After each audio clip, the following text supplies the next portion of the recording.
चलो प्यार की एक गंगा बहाए, चलो प्यार की एक गंगा बहाए, चलो प्यार की,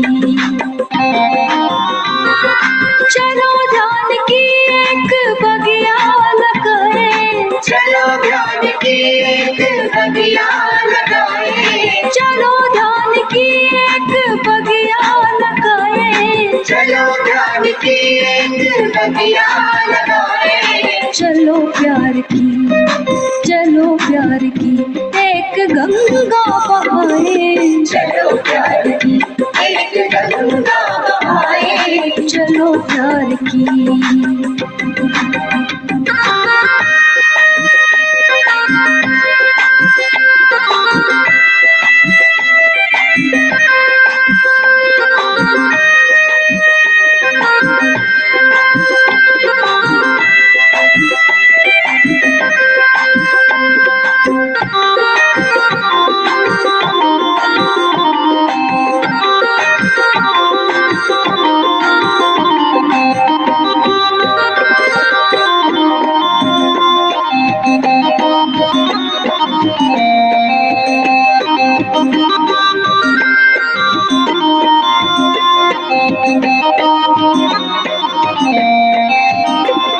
उखड़ जाए सूखे शजर हर चमन से, उखड़ जाए सूखे शजर हर चमन से, उखड़ जाए सूखे शजर हर चमन से, उखड़ जाए सूखे शजर हर चमन से, चलो एक आंधी हम ऐसी उठाए, चलो एक आंधी हम ऐसी उठाए, चलो एक आंधी हम ऐसी उठाए, चलो एक आंधी हम ऐसी उठाए, चलो प्यार की, चलो प्यार की एक गंगा बहाए, चलो प्यार की एक गंगा बहाए, चलो प्यार की।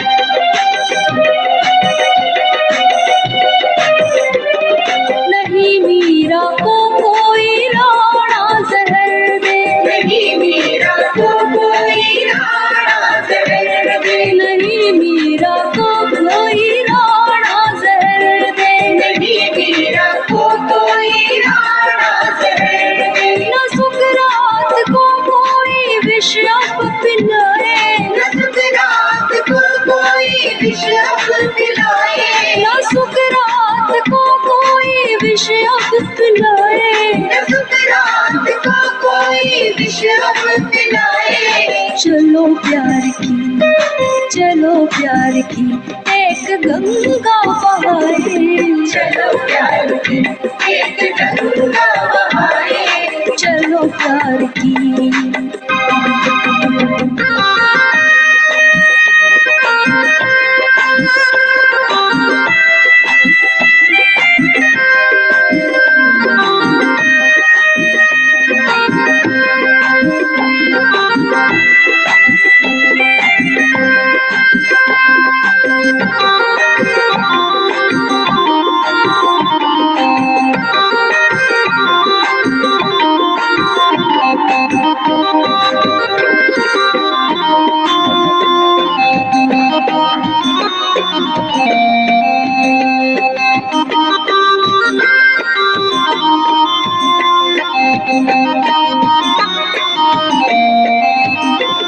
न जीसस को सूली नहीं कत्ल सरमत, न जीसस को सूली नहीं कत्ल सरमत, पापा पापा पापा मापा नि पापा गामा गाजनी सा पानी सा गरी गरी गरी नि पसा गरी गरी नि पसा गरी गरी नि पसा। न जीसस को सूली नहीं कत्ल कत्ले सर मत लगी सबको सूली लगी कत्ले सर न मंसूर पर कोई पत्थर चलाए न मंसूर पर कोई पत्थर चलाए न मंसूर पर कोई पत्थर चलाए न मंसूर पर कोई पत्थर चलाए चलो प्यार की एक गंगा बहाए चलो प्यार की एक गंगा बहाए चलो प्यार की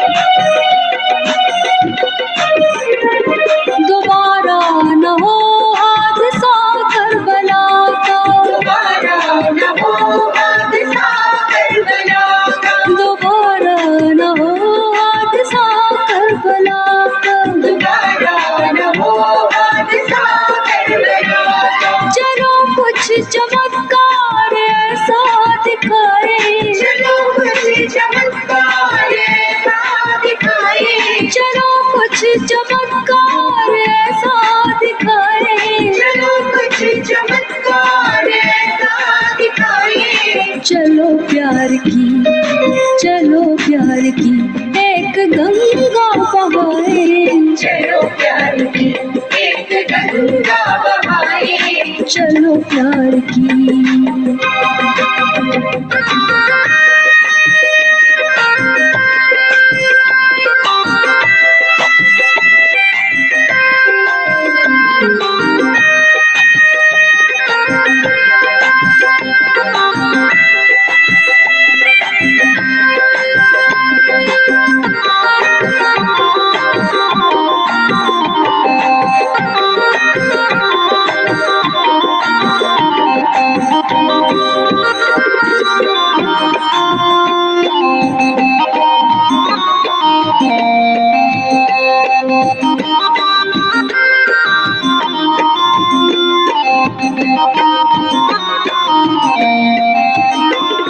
बजे बांसुरी कृष्ण की हर गली में बजे बांसुरी कृष्ण की हर गली में बांसुरी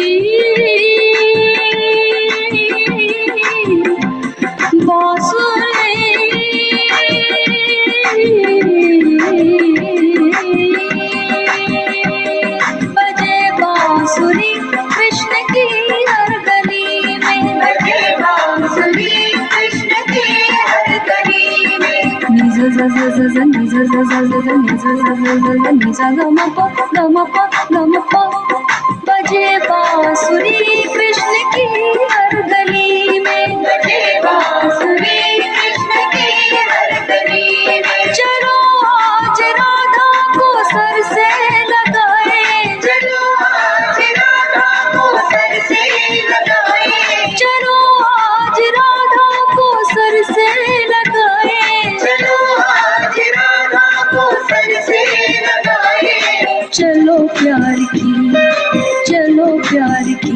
एक गंगा बहाए चलो प्यार की एक गंगा बहाए चलो प्यार की चलो ध्यान की एक बगिया लगाए चलो ध्यान की एक बगिया लगाए चलो ध्यान की एक बगिया लगाए चलो ध्यान की एक बगिया लगाए चलो प्यार की एक गंगा बहाए चलो प्यार की एक गंगा बहाए चलो प्यार की एक गंगा बहाए चलो प्यार की एक गंगा बहाए चलो प्यार की एक गंगा बहाए चलो प्यार की, एक गंगा बहाए चलो प्यार की, एक गंगा बहाए चलो प्यार की, एक गंगा बहाए चलो प्यार की, एक गंगा बहाए।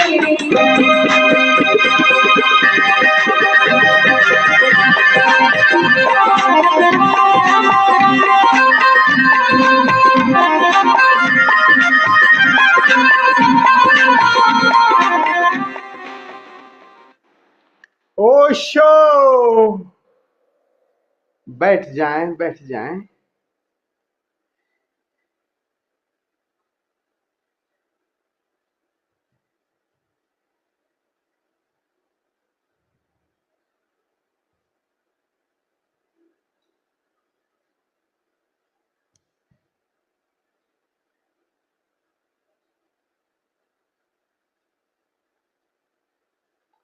प्रज्ञा एवं ध्यान योग के इस द्वितीय सत्र में आप सभी मित्रों का हृदय से स्वागत करता हूं।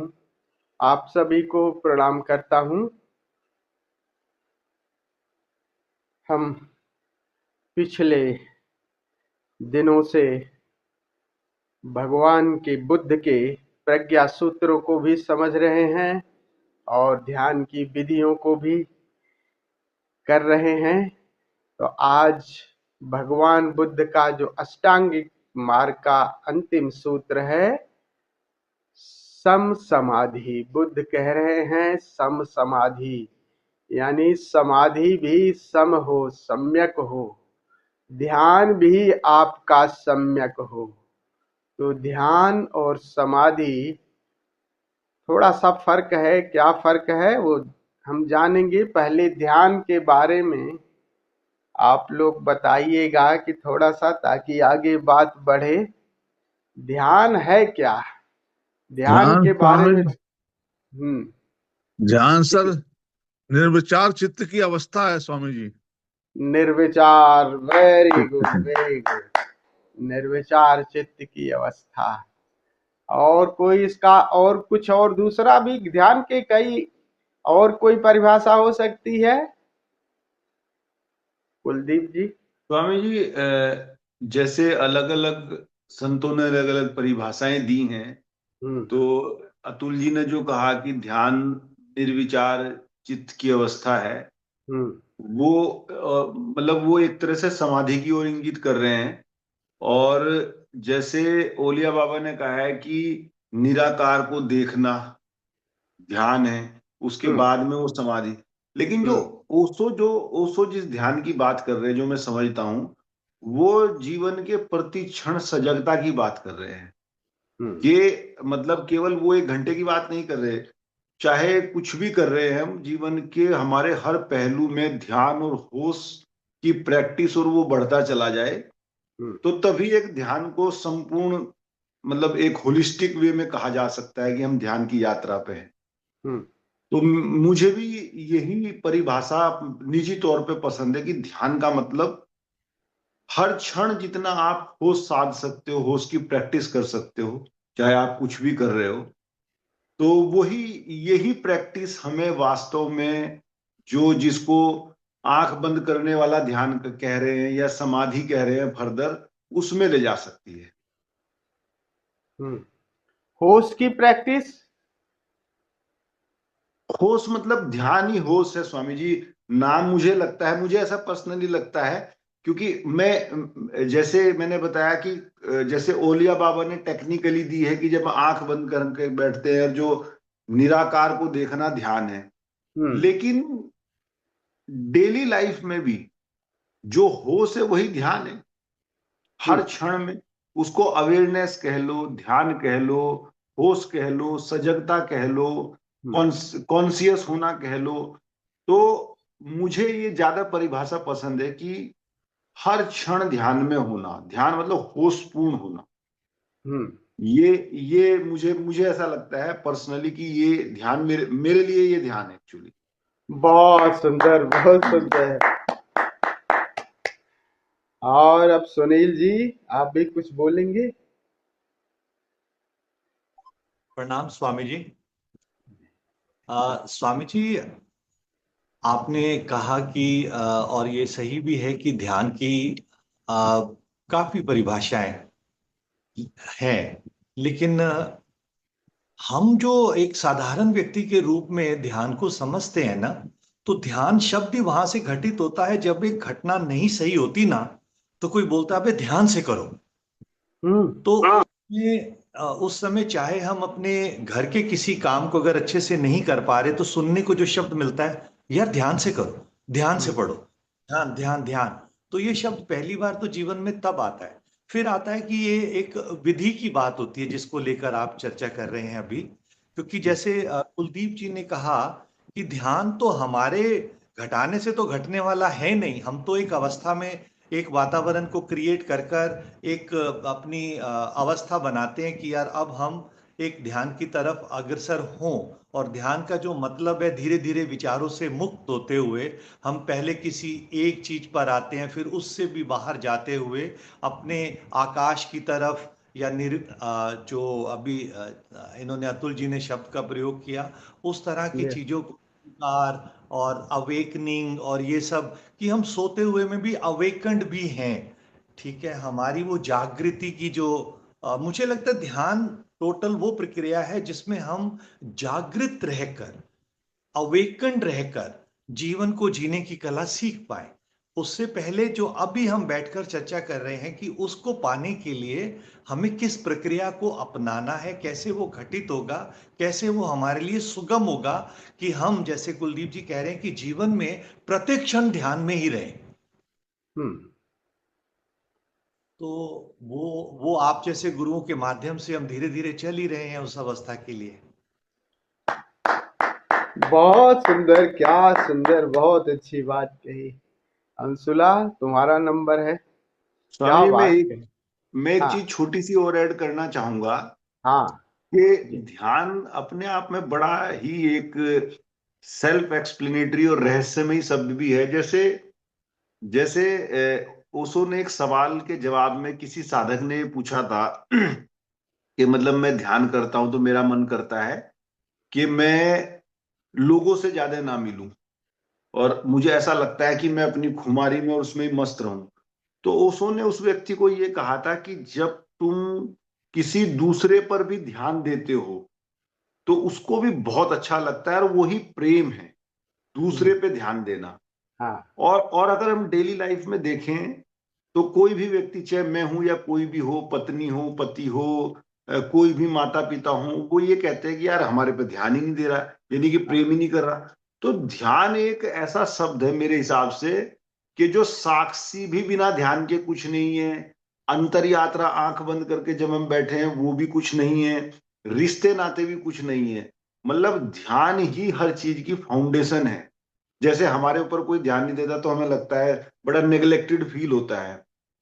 तो मुझे लगता है ध्यान ही हर चीज की नींव है, हर चीज की।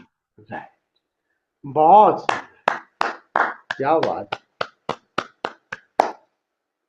मानसुला, कुछ और आप भी कुछ बोलोगी? नहीं, बहुत सुंदर। देखिए, सबने बड़ी अच्छी बात कही। एक बात तो तय है कि एक सजगता, एक होश आपको चाहिए। अब वो ध्यान शब्द इतना प्रचलित हो गया है कि वो संसार में भी उपयोग हुआ है उसका, और आध्यात्मिक यात्रा में भी उपयोग हुआ है। तो दोनों बातों में खूब ध्यान का उपयोग हुआ है। तो संसार में जब कैसे कहते हैं ना कि ध्यान दो लोगों को, जैसा अभी सुनील जी ने कहा, ध्यान, पतंजलि जी इसको भी ध्यान ही कह रहे हैं।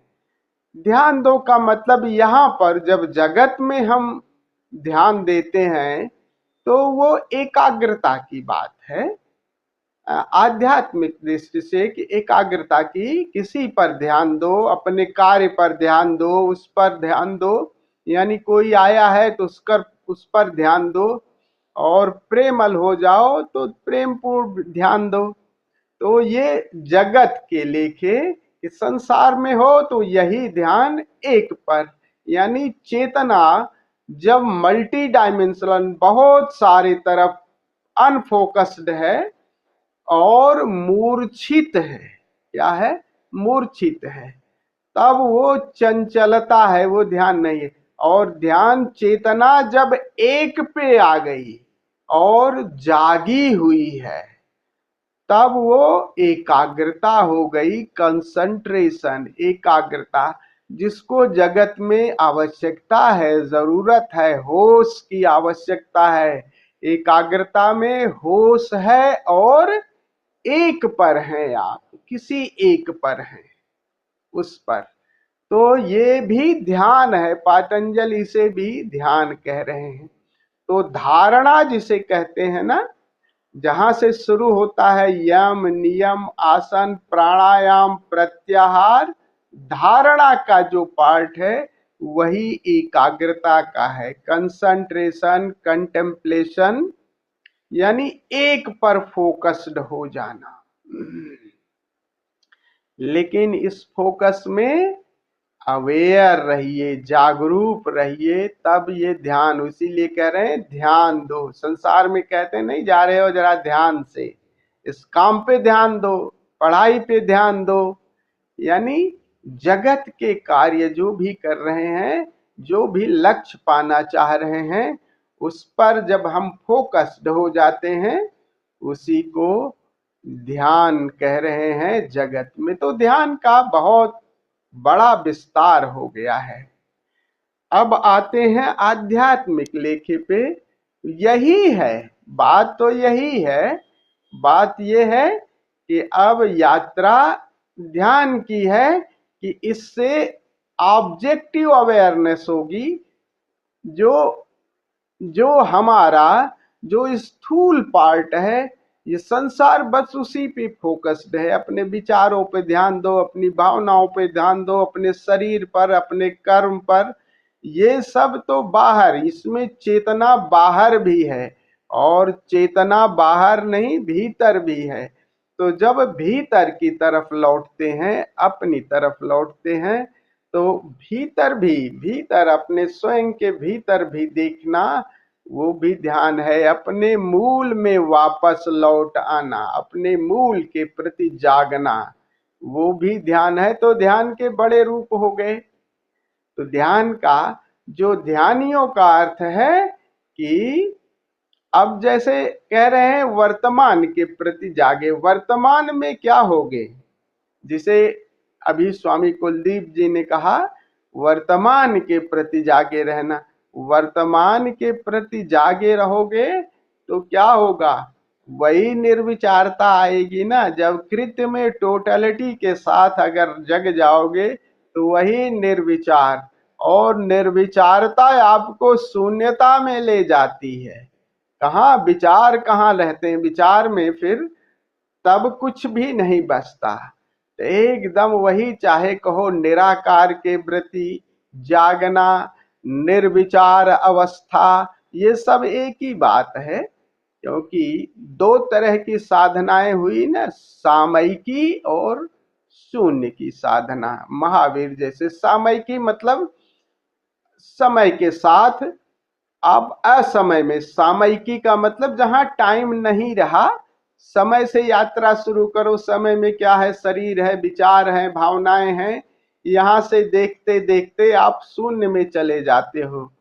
और या तो दूसरी तरफ से चलो, आकाश को देखते देखते आप शून्य में वहां भी चले जाते हो। इससे दो ही तरह की साधनाएं। तो विपश्यना जो बुद्ध की है, वो क्या है विपश्यना? बुद्ध की विपश्यना केवल है मात्र जागरण है, होश तो है, लेकिन उसका शीर्ष कहाँ है?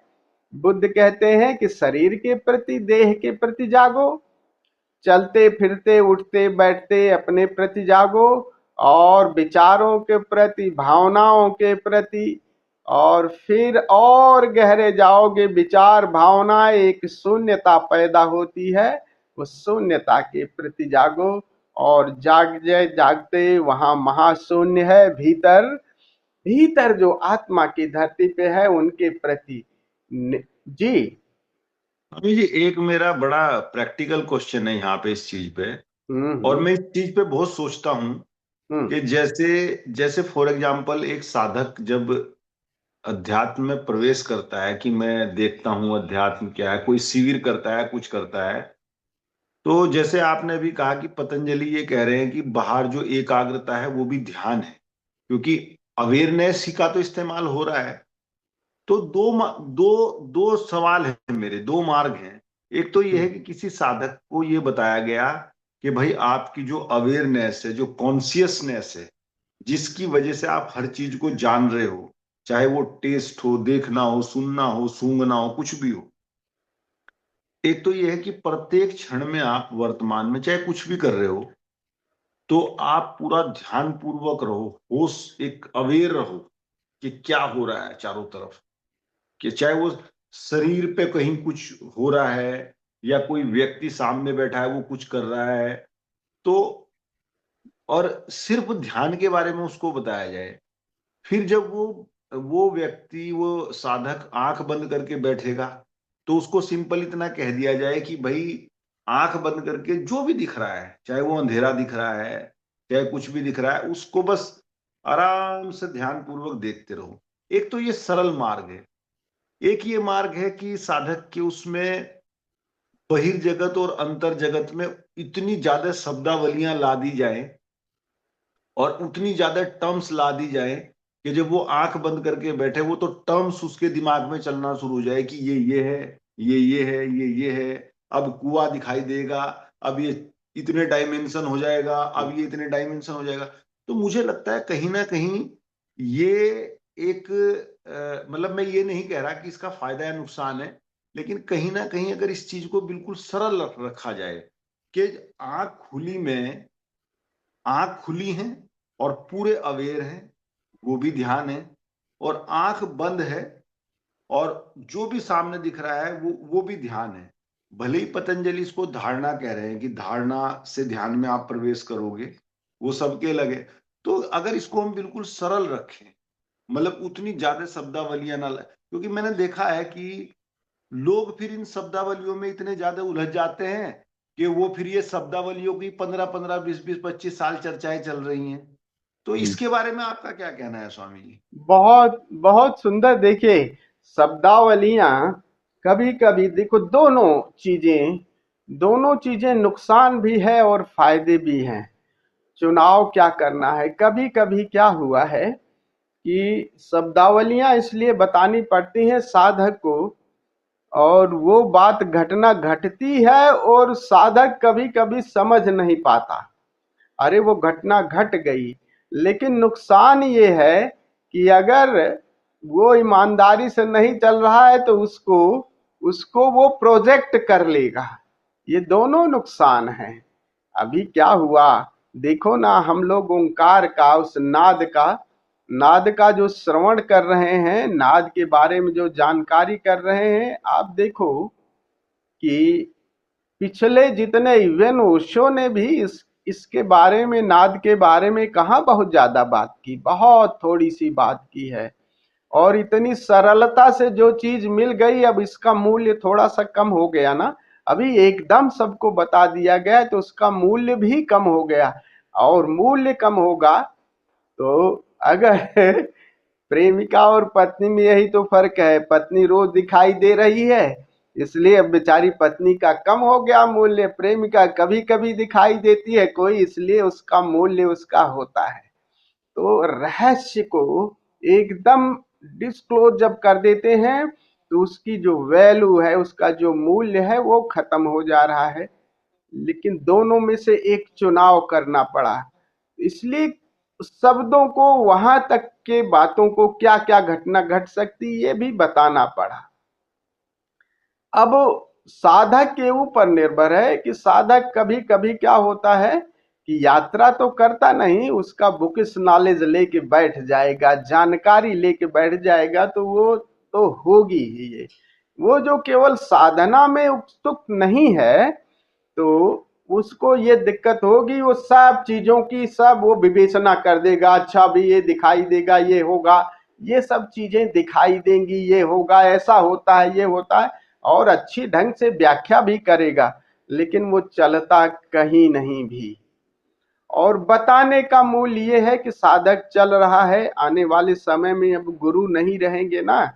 अभी देखो ऑनलाइन हो गए, गुरु भी नहीं उपलब्ध होंगे, और मनुष्यता भी ऐसी आ रही है, लोग इतने संदेह से भरे हैं, मनुष्यता भी ऐसी आ रही है कि ज्यादा गुरुओं में ज्यादा भरोसा नहीं है, इस तरह का कोई गुरु मिले। तो वो बातें भी डिस्क्लोज हो जा रही हैं कि आप कहीं भी कर रहे हैं तो आपको ये घटना घटे तो गुरु तो बताएगा ना, नहीं तो एकदम अगर भीतर कोई इस तरह की घटना घटी तो बौखला के वापस आ जाओगे। अब देखो ना जी।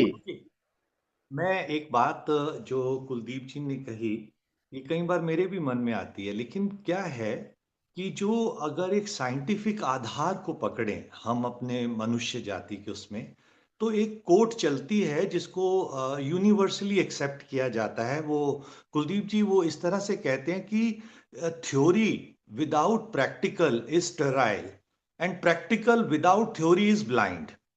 ठीक है, कई लोगों को बिना कुछ जाने भी घटित हो सकता है, वो बहुत सौभाग्यशाली हैं और करोड़ों में कोई एक होगा, हो सकता है। लेकिन जहां तक हम जैसे मनुष्यों की बात आती है, तो हम पर तो वही सूत्र लागू होता है, श्रवण मनन निध्यासन। हम लोग जब तक, और धीरे धीरे जहां तक कुलदीप जी ने कहा कि यार वो करने की प्रोसेस में फिर आता है कि यार अच्छा पहले पड़ाव पे ये एक्स था, वाई पर दूसरे पड़ाव पर वाई याद रखना है, और तीसरे पड़ाव पर जेड दिमाग में ऑटोमेटिकली चला आया। मुझे लगता है हमारा अल्टीमेट टेस्ट तो यही है कि अब वो धीरे धीरे सब अंदर भीतर तक समा गया, ऑटोमेटिकली अब चीजें मूव करने लगी, वो एक्स वाई जेड अपने आप ड्रॉप हो गया। तो हम we have a right. Osho के ही शब्दों में अगर बोला जाए तो वो कहते हैं एक अपने प्रवचन में कि यार एक व्यक्ति अगर तैराकी की किताब लेकर तैराकी के बारे में सिखाता रहा, तो इसका अर्थ ये नहीं है कि वो खुद भी एक अच्छा तैराक था, ये जरूरी नहीं है। और इसी तरीके से कोई एक तैराक बिना कुछ किसी से जाने तैराकी बहुत अच्छी करता है, लेकिन कभी किसी विपदा में फंसा तो बस दैट वाज इट, उसको वो उससे बाहर नहीं आ पाया क्योंकि उसके पास भी वो ज्ञान नहीं था। तो ये दोनों का समावेश ही हमें संपूर्ण बनाएगा। और रही बात शब्दों की अभी तक दिमाग में घूमने की, तो हम अभी ये ना माने, मुझे ऐसा लगता है कि हम बहुत ऊंचा आ चुके हैं। धीरे धीरे मुझे लगता है ये चीजें खुद ब खुद गिरनी शुरू हो जाती हैं, स्वतः ही चीजें अपने आप चलनी शुरू हो जाती हैं, और फिर इसका कोई बीच में विघ्न नहीं पड़ता, ऐसा मुझे। बिल्कुल, बहुत सुंदर, बहुत स्वामी जी एक चीज और है, जैसे ओशो जगत में एक वो चलती है बात, एक नैरेटिव चलता है, जैसे अलग अलग नैरेटिव चलते हैं ओशो के स्टाइल को लेके, साधना के प्रति ओशो का क्या एक दृष्टिकोण था, या सीक्रेट को खोलने के लिए उनका क्या दृष्टिकोण था।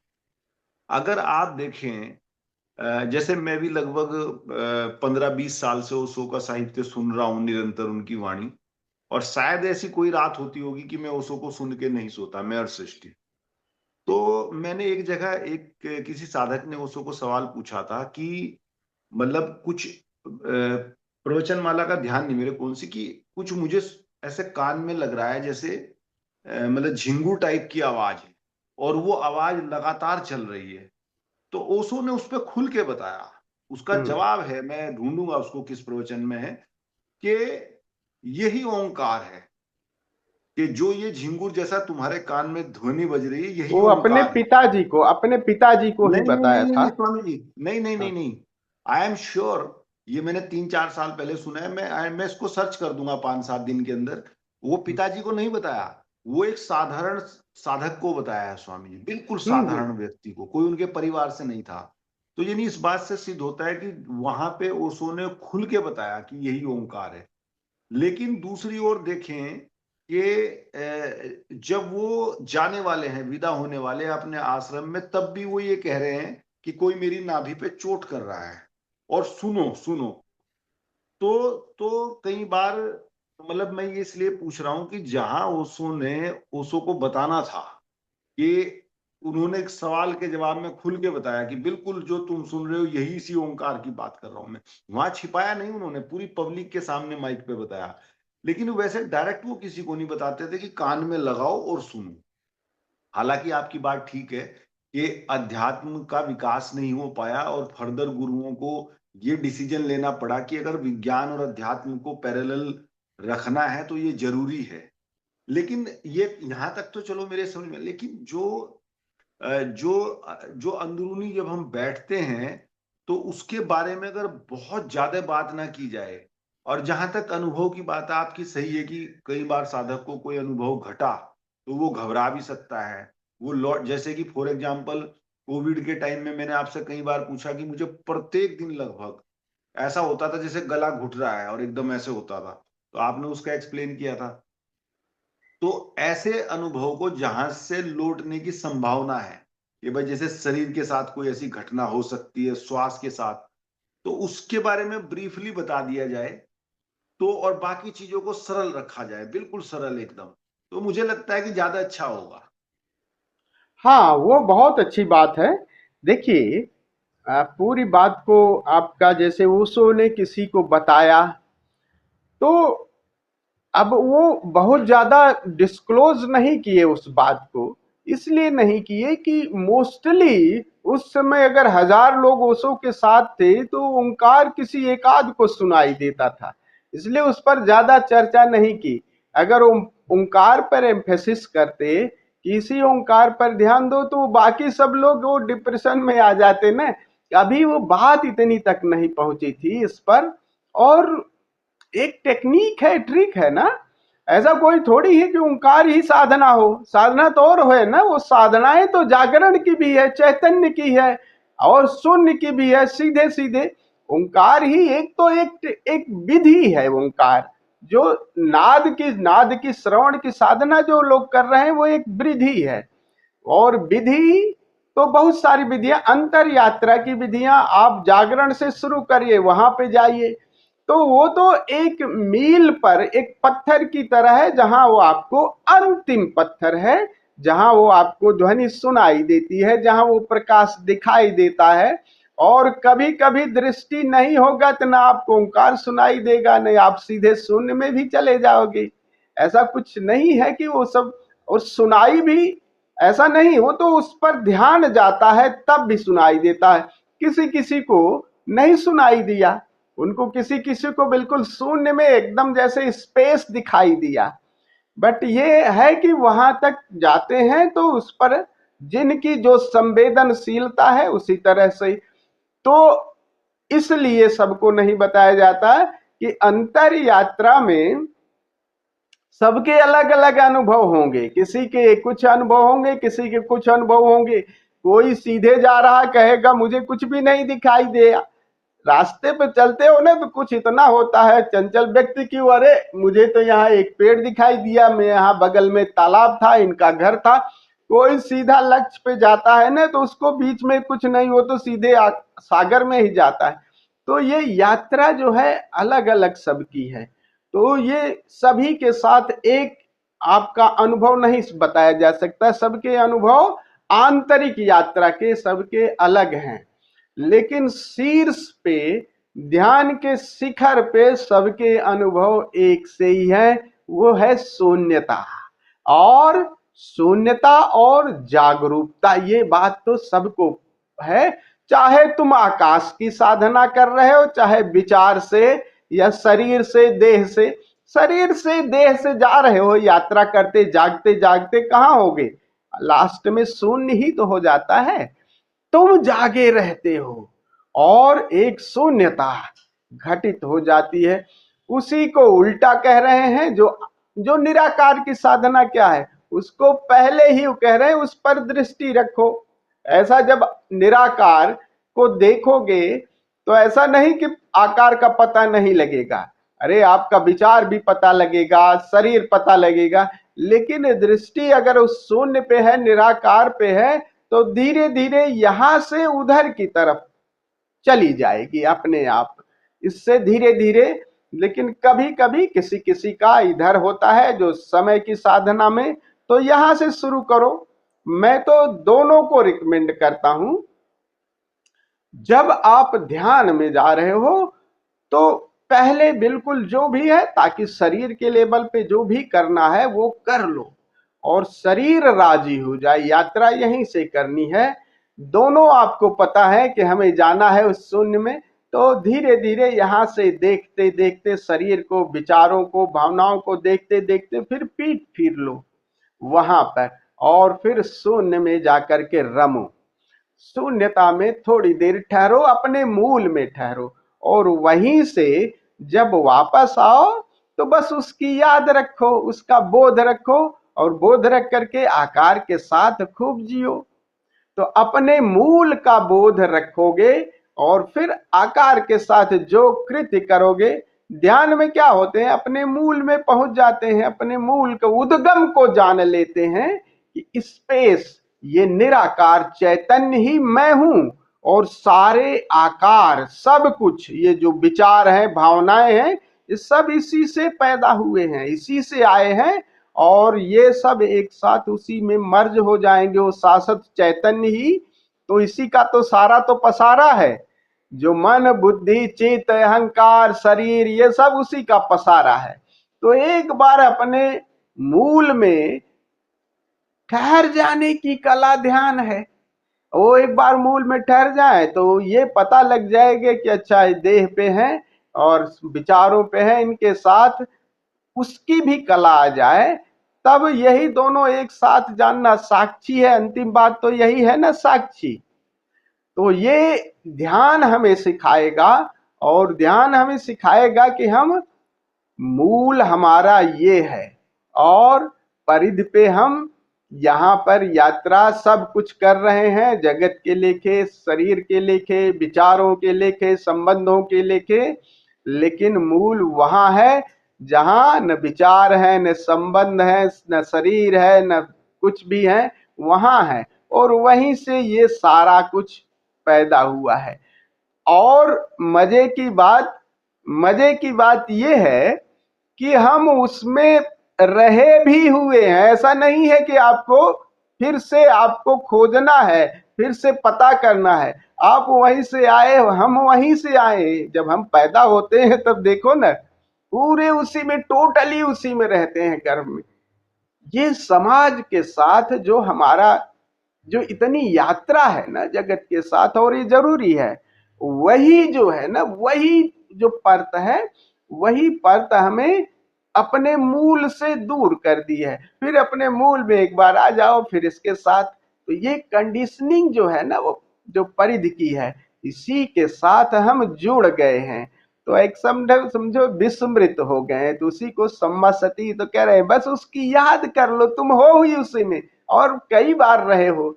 जब मृत्यु आती है तब भी उसी में जाते हो। जीवन फिर जब गया तो फैलाव हुआ, तो मृत्यु के समय तो वहीं ही जाते हो ना, उससे पहले ही जान लो।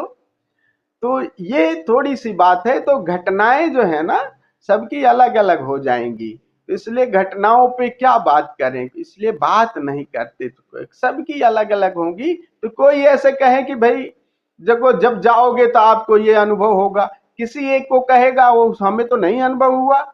बंदा तो वो भी चल रहा है यात्रा पे, ठीक होगा। तो एक आदमी जिसको अनुभव नहीं हो रहा है, वो कहेगा इसका मतलब हम ध्यान नहीं कर रहे हैं क्या? नहीं, ध्यान तो कर ही रहे हो। ध्यान का मतलब यही है कि क्या तुम और चैतन्य और निर्विचार हो रहे हो कि नहीं, बस बात इतनी सी बात है। और बहुत सारा हमने तितली और वृक्ष नहीं देखे तो क्या फायदा, क्या फर्क पड़ा। हमने कहा सागर में स्नान तो कर लिया ना, बात तो सागर में स्नान करने की है। ये तो सबके स्वभाव अलग अलग है, कुछ का स्वभाव ऐसा है, इसलिए इस पर अलग अलग सबके अनुभव हैं। तो एक बात नहीं बताई जा सकती, सबके अलग अलग। हाँ, गुरु जरूर ये बताएगा कि तुम भी ठीक और तुम भी ठीक, क्योंकि गुरु को दोनों पता है कि इसका स्वभाव इस तरह का, इसका स्वभाव है कि सब कुछ देखते हुए जाओ। देखो मार्ग इसी तरह के हैं ना, जैसे मार्ग है पिपील का मार्ग, मरकट मार्ग, विहंगम मार्ग। मरकट मार्ग जैसे उछल उछल के चलो, उछल उछल के चक्रों का। पिपील का मार्ग मतलब है कि धीरे धीरे एक एक, हाँ धीरे धीरे चलोगे ना तो सब पता लगेगा कि भैया इतनी यात्रा चली, इतनी यात्रा। मरकट एक डाल से दूसरी डाल, अब चिड़िया जो है ना, पक्षी अगर जमीन से उड़ा तो सीधे पूंछ पे बैठा तो बीच का उसे पता ही नहीं होगा। तो विहंगम मार्ग में क्या है, नीचे पहुंचे और ऊपर चोटी पे पहुंच गए, अपने घोंसले में बीच का पता नहीं तो वो नहीं बताएगा। नीचे जमीन पे दाना चुन रही, सीधे अपने घोंसले में पहुंच गई, बस उसको घोंसला याद है और नीचे जमीन याद है। तो ये मार्ग अलग अलग हैं, तो सब अलग अलग मार्गों के जो लोग स्वभाव के अनुसार सबके अलग अलग अनुभव होंगे। बात सबको एक अनुभव होगा, शून्यता, चैतन्यता और निर्विचारता, ये सब चीजें लास्ट में होंगी। उसी शून्यता, उसी चैतन्यता को याद करके जगत में जीना है और उसकी याद और गहराते हुए कृत्यों को करते जाओ। इसी को जो आप कह रहे हो ना कि 24 घंटे 23 घंटे एक्सपैंड करें, तो अपने मूल को याद, जितनी सतत बोध रहेगा तब वो, और ये क्यों कहा जा रहा है कि सतत याद आपकी सब कॉन्शस को पेनिट्रेट करती है, अनकॉन्शस को पेनिट्रेट करेगी।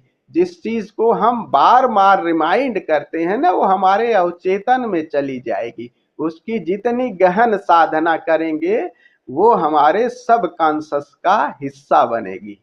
तो सब कॉन्शस में ये चीज पेनिट्रेट करके चले जाए तो वो आपका कॉन्शस का हिस्सा, आपका चेतन का हिस्सा बन जाता है। चेतन का हिस्सा बन जाता है। तो यही तो है जीते जी मरने की कला, कि अभी हम जीते जी उस सब कॉन्शस में प्रवेश कर जाएं तो हम क्रियाओं के प्रति सजग होते हैं। और धीरे धीरे करिएगा, ये नहीं जबरदस्ती नहीं कि इकट्ठे मुर्ग सोने के मुर्गी के अंडे, जैसे मैंने कह दिया कि अब रात को सोते समय भी अभी मत करिएगा एकदम जागने का प्रयास। पहले जागरण जगत में हो, सब धीरे धीरे करो, फिर एक दिन ऐसा लगेगा। लेकिन हाँ जरूर कि सोते समय एक देखते देखते, चाहे जैसे आप कह रहे हो नाभि इज द बेस्ट, नाभि को देखते देखते सो जाओ, लेकिन रिलैक्सेशन वो आपका जागना तनावपूर्ण ना हो। लविंग नींद बहुत अनिवार्य है बेसिक साधक के लिए, नहीं कि जागने के चक्कर में हम अपनी नींद बर्बाद किए। वो एकाग्रता की साधनाएं पहले गुरु करवाते थे, अब हम अपनी जगह कर रहे हैं। तो बट धीरे धीरे चलिएगा, बहुत आराम से। प्रेम और नींद को भी खूब खूब अच्छी तरह समझ लीजिए, क्योंकि उसी नींद से जागरण भी आएगा। हाँ, जितना गहरा आपका होश जाएगा, एक दिन बाहर भी अगर हम उसको कर रहे हैं और फिर भीतर भी कर रहे हैं तो भीतर वो गहराई आती जाएगी। तो जिस 23 आवर की बात कर रहे हैं वो यही है कि इसी की सतत हर कृत्यों को, होश ही तो चैतन्य है, तो मूल बात है। जिसको हम गहराएंगे हमारे सब कॉन्शस में आ जाएगी।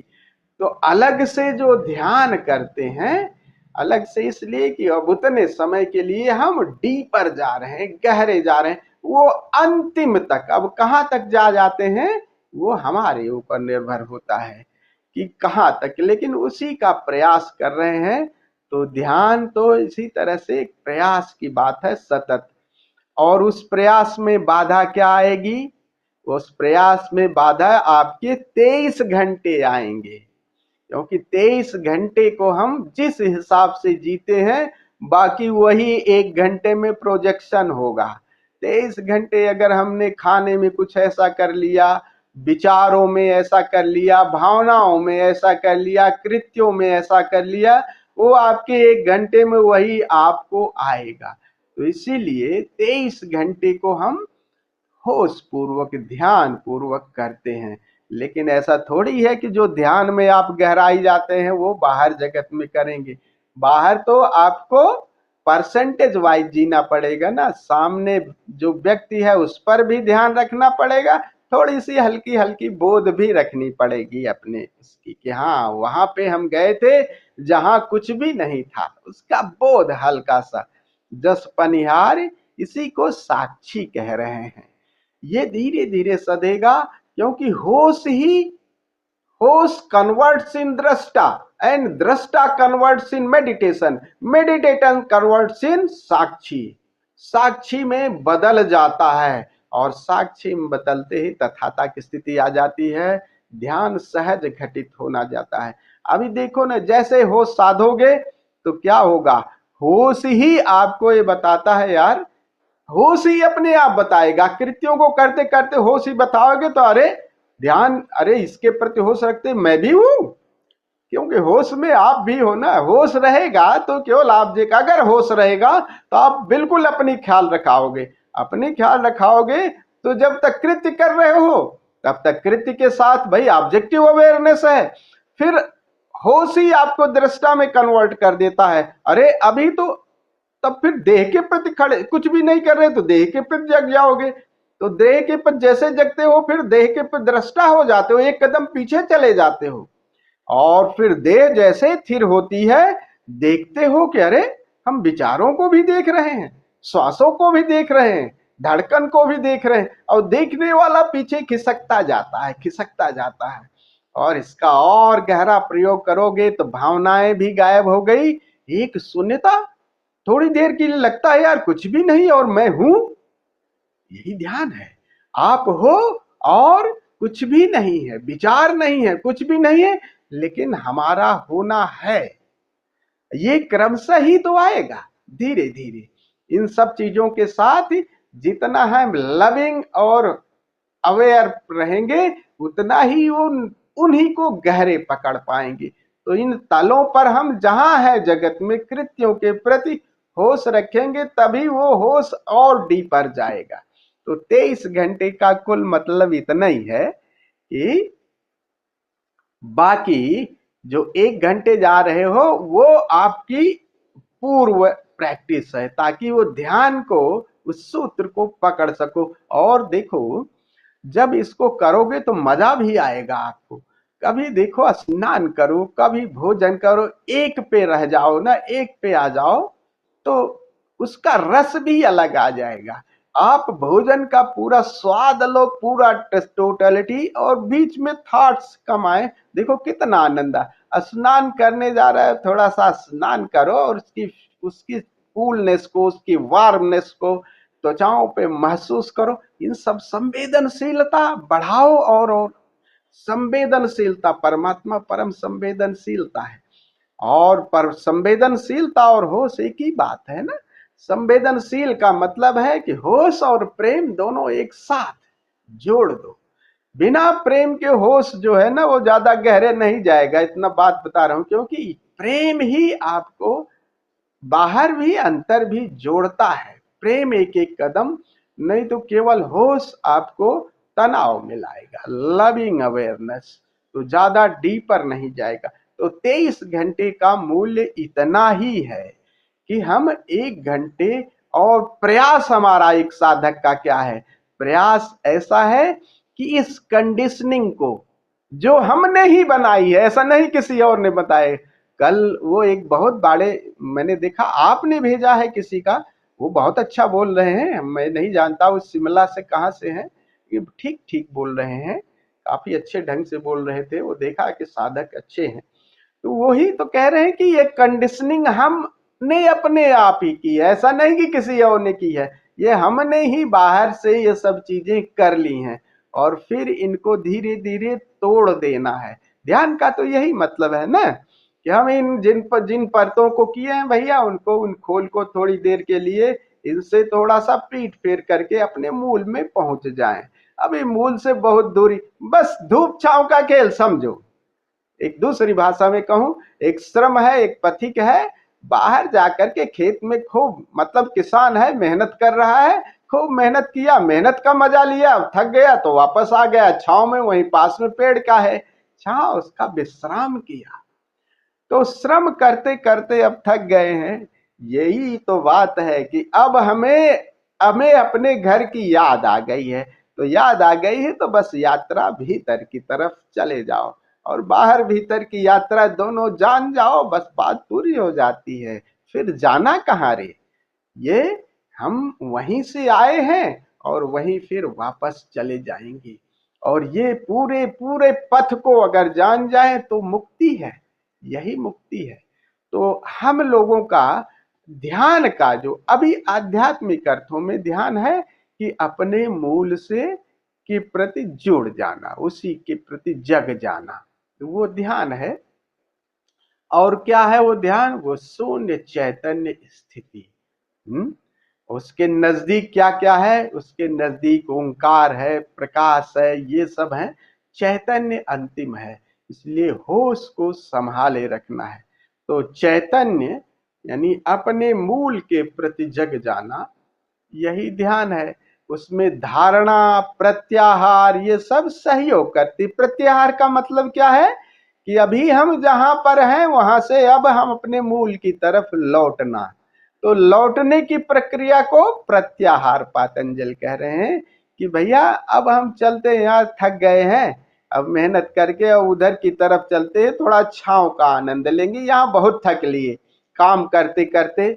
अरे क्यों अध्यात्म की तरफ क्यों चल रहे हो? इसीलिए चल रहे हो कि अब जगत के जो सारे कृत्य देख लिए भैया, इसमें कुछ ज्यादा आनंद नहीं है, अब थक गए इसे कर करके, तब अपने मूल पे विश्राम करने चलते हैं। क्योंकि यहाँ जो भी है वो सब बदल रहा है, और बदल रहा है तो क्या ऐसा भी है जो शाश्वत है?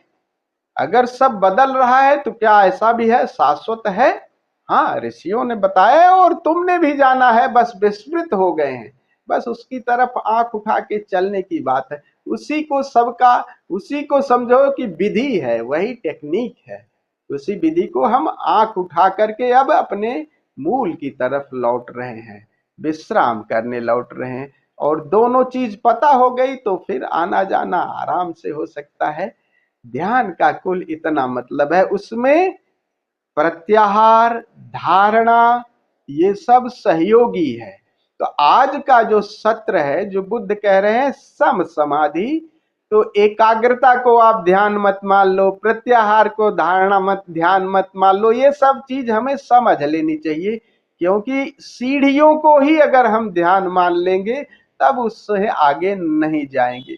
इसीलिए बुद्ध कह रहे हैं सम समाधि। सम क्यों, सम्यकता क्यों कह रहे हैं? कहीं कहीं तुम असम्यक ध्यान तो नहीं कर रहे हो, कहीं एकाग्रता को तुमने ध्यान तो नहीं मान लिया, कहीं ऑटो हिप्नोसिस को तो तुमने ध्यान नहीं मान लिया, कहीं जड़ समाधि को तुमने समाधि तो नहीं मान ली।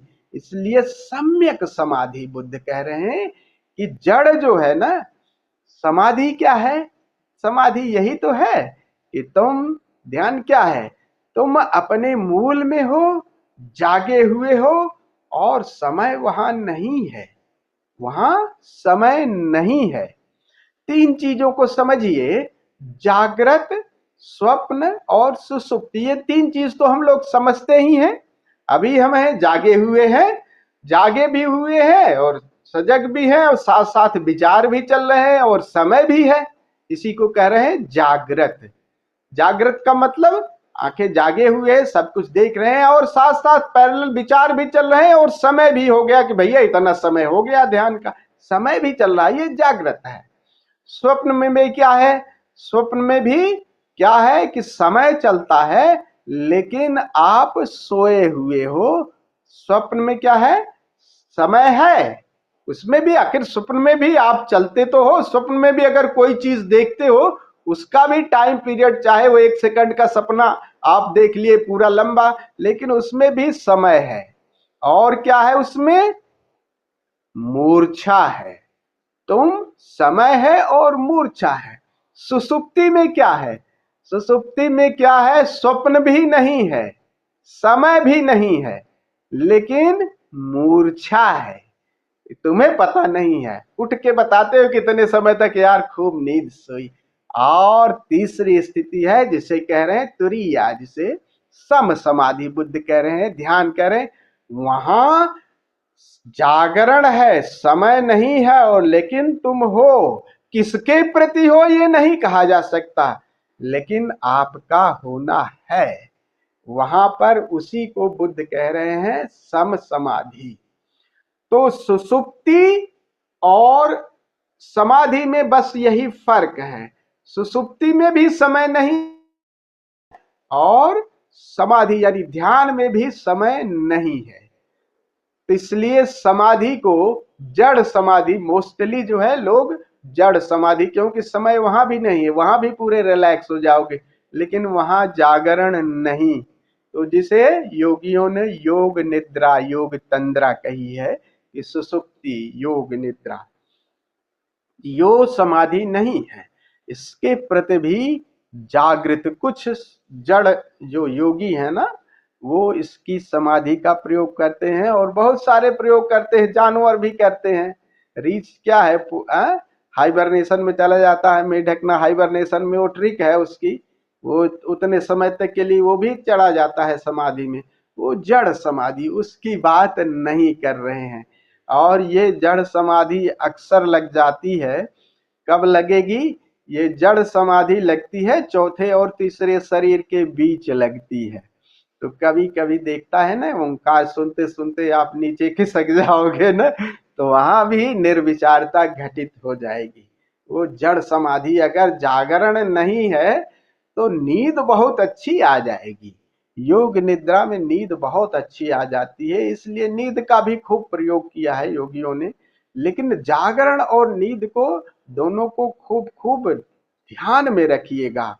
नींद इसलिए पर्याप्त लीजिएगा। जागरण का जब प्रयोग कर रहे हैं तो जागरण का ही प्रयोग, ताकि दोनों का आपको पता लगे रहे, ये जागरण है। अगर आपको लग रहा है कि नींद आ रही है तो उठ खड़े हो जाइए चट से, लेकिन ध्यान तब करिएगा जब नींद पूरी हो, रिलैक्स हो जाए, तब करिएगा, ताकि होश का प्रयोग करते रहें। ये साधकों के थोड़ा सा बहुत विडंबना, चूंकि हमने ध्यान किया है, ओशो धारा में खूब किया, देखा है कि वो 90%, 90 क्या 99% लोग तुरंत ही खर्राटे मारना शुरू कर देते हैं, वहां वो बिल्कुल स्नोरिंग शुरू हो जाती थी। लेकिन कहते हैं कि वो कहते थे बड़े बाबा कि चलो ठीक है यार, ये तनाव से घिरे हुए लोग हैं, नींद ही तो कम से कम अच्छी मिल रही, तो उनका भी काम हो जाने दो, क्योंकि आधी समस्या से ही खत्म हो जाएगी। जागरण तो बहुत थोड़े से लोगों को होता है, नींद ही मिल जाए अच्छी है। हाँ जी जी। भाभी जी, जब महाबलीपुरम में मैं नीरती समाधि करने गया था, तो वहां आचार्य आए हुए थे अरविंद राय जी, जो एस्ट्रोलॉजर भी रहे हैं वसुधारा के। हाँ, मोटे से हैं अरविंद राय, हाँ, एमपी के हैं, एमपी के। हम जो कुंडली वगैरह भी देखते हैं, हाँ, कुंडली। कुंडली देखते हैं, पर मजाकिया हैं। हाँ हाँ, तो जब फीडबैक हो रहा था तो उन्होंने कहा कि तुम सब झूठ बोलते हो। बोले हैं? ऐसा कैसे हो उन्होंने हम लोगों को बोला, अरविंद हाँ राय जी ने, कि तुम सब लोग झूठ बोलते हो, कि किसी को कोई समाधि वमाधि नहीं लगी, सब सो रहे हैं। बोले ऐसा कैसे हो सकता है कि 90-95% लोगों को समाधि लग गई, कि ऐसा तो हो सकता है कि 5-4% को लग गई, लेकिन 95% को कैसे समाधि लग सकती है? बोले झूठ बोलते हो सारे, झूठ बोल के हाथ खड़ा कर देते हो कि हाँ मेरी समाधि लगी। हाँ, तो ये हम लोगों को थोड़ा सा ये समाधि और ध्यान में ये फर्क रखना पड़ेगा। हाँ, नींद के लिए जरूर खूब खूब प्रयोग करिएगा, लेकिन अभी जैसे हम समय का करते हैं ना कि इतने समय तक, अब आप लोगों के लिए एक और बात कहूंगा, जो लोग डीपर जा रहे हैं और समय है, तो जैसे इतने समय तक, एक हर टोले की कल किसी ने बताया था ना कि वो टाइम देखते, इतने समय तक ध्यान करें, इतने समय तक ध्यान, अब वो टाइम वेस्ट एक हर टोले कर रहा था। लेकिन अभी हम, ये बात काफी हद तक ठीक है एक हर टोले की, क्योंकि जब आप ध्यान में जाएंगे, किसी किसी की डीपर स्थिति कुछ थोड़ा सा टाइम जो है आगे पीछे हो जाता है, टाइम आगे पीछे हो जाए तो उस पूरी स्थिति को लेकर के बैठना, तो टाइम कभी कभी बड़ा गड़बड़ कर देता है कि अच्छा यार अभी आने वाली थी स्थिति, इतने समय में आ गया तो फिर उठना पड़ा।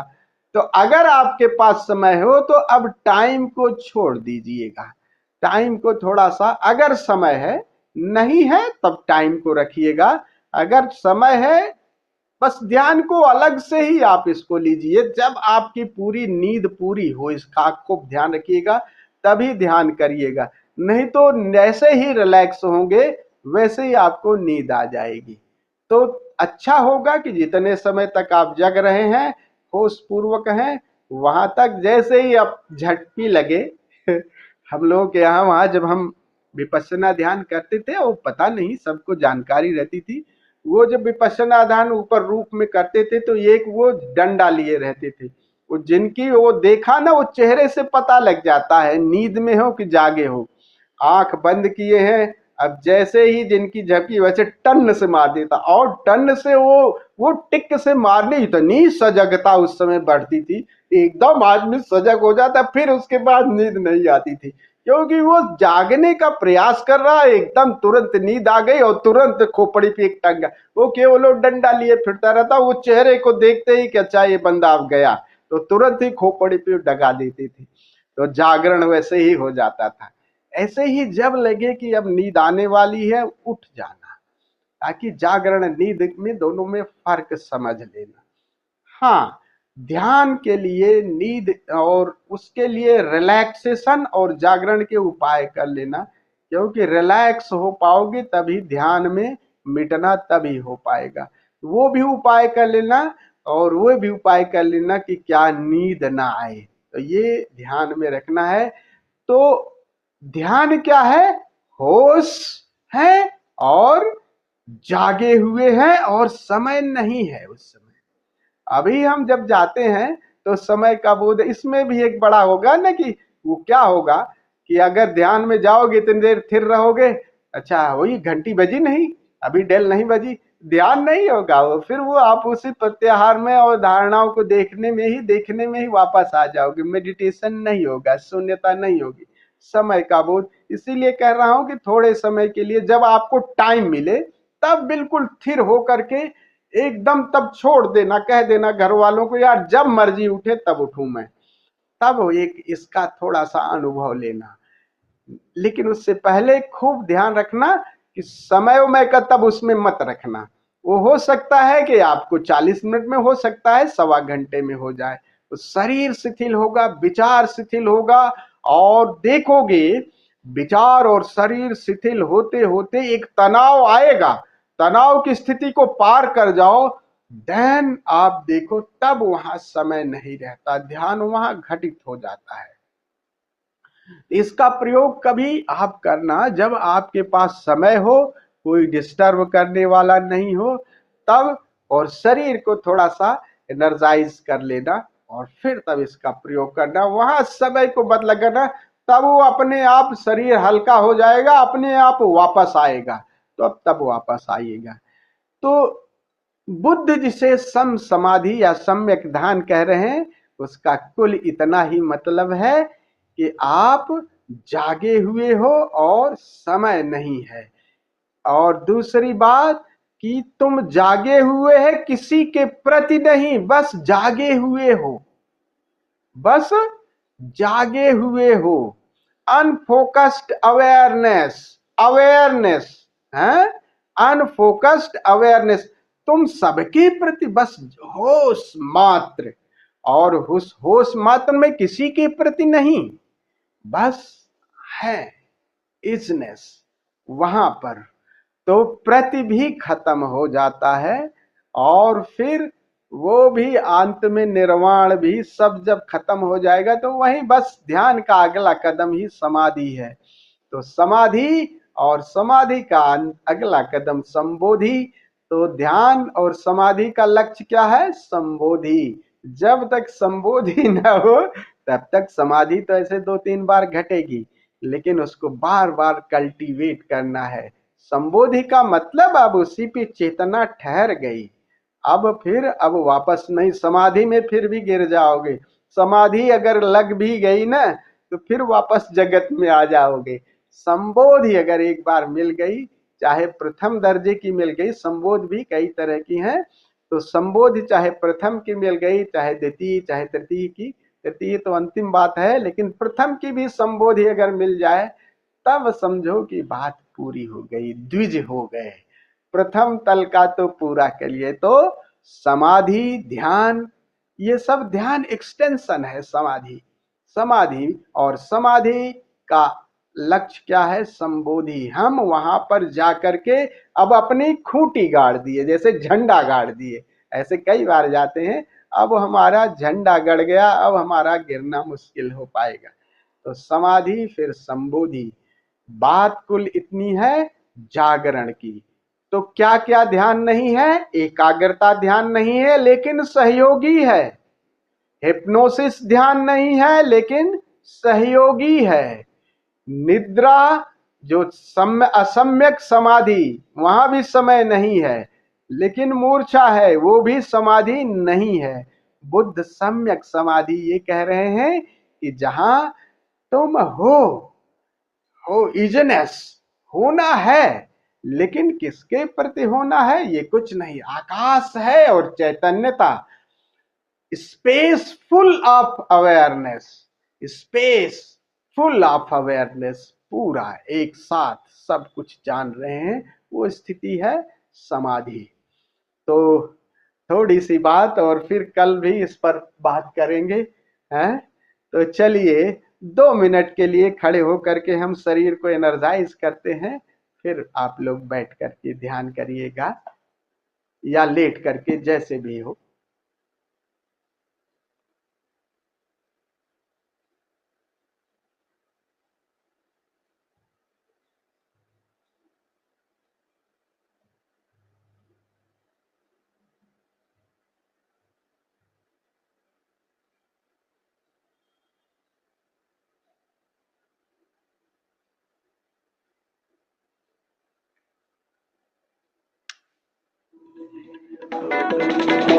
Max volume.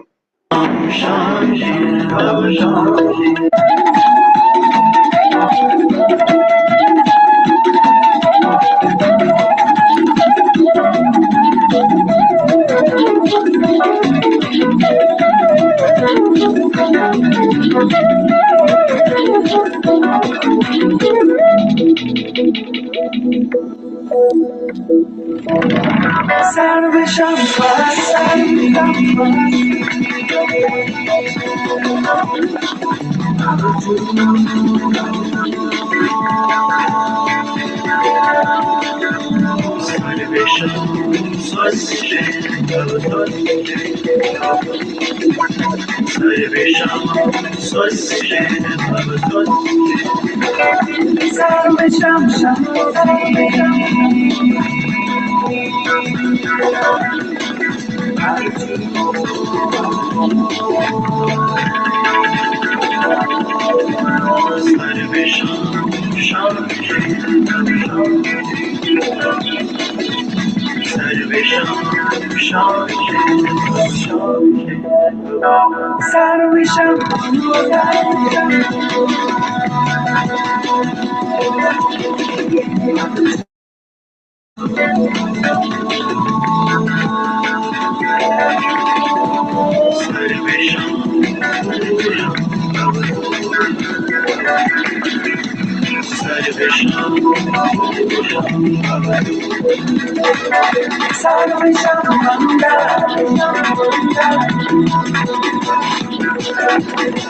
छोड़ दे, प्रकाश बुझा दे, पूरा अंधेरा कर ले। use your eyefold and ear plug, relax your body, relax your breathe. सब कुछ शिथिल, लेकिन भीतर से चैतन्य का दिया जल रहा है। बाहर से शिथिल, एक एक कदम शिथिलता, शरीर को ढीला छोड़ दें, श्वासों को शिथिल हो जाने दें। धीरे धीरे सब कुछ शांत होता जाएगा। एक एक कदम अंतर यात्रा करें, जागे हुए रहें। अब मैं भी मौन होता हूं, अंतर यात्रा करें। जय ओशो।